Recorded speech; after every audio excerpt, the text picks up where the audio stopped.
بسم الله الرحمن الرحيم aan wax ka barano weydiintan ah what is a capital budgeting waxaan ku qeexi karnaa in capital budgeting ay tahay qaabka lagu qiimeynayo laguna xulanayo mashruuca ugu fiican oo ay shirkadda u aragto inuu sare u qaadayo dakhliga shirkadda iyo qiimaheedaba mashruucaasna waxaa laga soo dhex xushaa ama laga soo dhex saaraa mashaariic kala duwan oo ay shirkadda markaas danaynayso inay maal gashato si ay faa'iido uga soo saarto si aan qeexidaas iskula fahanno aan isla aragno tusaalahan aan dhahno shirkad ayaa waxaa horyaala inay kala xulato mashruuc A iyo mashruuc B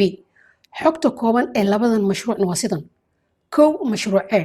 waa inay shirkadda soo gadato mashiin cusub oo ka gacan siinaya wax soo saarkeeda qiimahana waa $500,000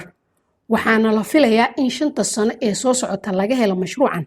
lacag dhan 150,000 sanadkiiba labo waa mashruuc B maalgelintan waxa ay shirkadda ku biiraysaa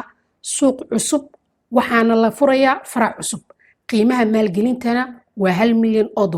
waxaana la filayaa inuu mashruucan sanadkiiba abuuri doono $300,000 10 sano soo socota haddaba marka ay shirkadda adeegsatay qaababka kala duwan ee loo qiimeeyo mashaariicda sida net present value ama NPV ayaa waxaa soo baxday in mashruuca koowaad uu yahay $100,000 halka midka labaadna uu yahay $200,000 haddaba aan dhahno shirkadda waxa ay xulatay ama ay door biday inay maalgelin ku samayso mashruuca labaad maadaama faa'iido ahaanna uu ka badan yahay muddo ahaanna uu ka dheryahay haddaan intaas isla aragnay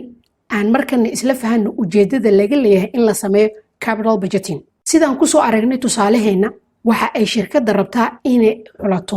mashruuca ugu faa'iidada badan oo shirkadda qiimaheedana sare u qaadaya haddii aanan qiimeyn la sameynin ama kala xulasho lama ogaan karo mashruuca ugu fiican sidoo kale waxa ay shirkadda rabtaa in mashruuca ay maalgelinayso ayadoo xog buuxda ka haysa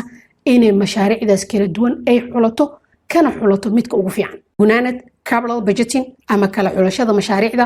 waxaa ku qasba shirkadaha inay sameeyaan maadaama kheyraadkooda ama resourcigo ay haystaan oo yar sababtaas ayaa keenaysa inay xushaan mid ka faa'iidada badan u leh shirkadda maadaama aysan mashaariicdii oo dhan wada maalgelin karin mahadsanidin waa inoo markale haddii rabbi idmo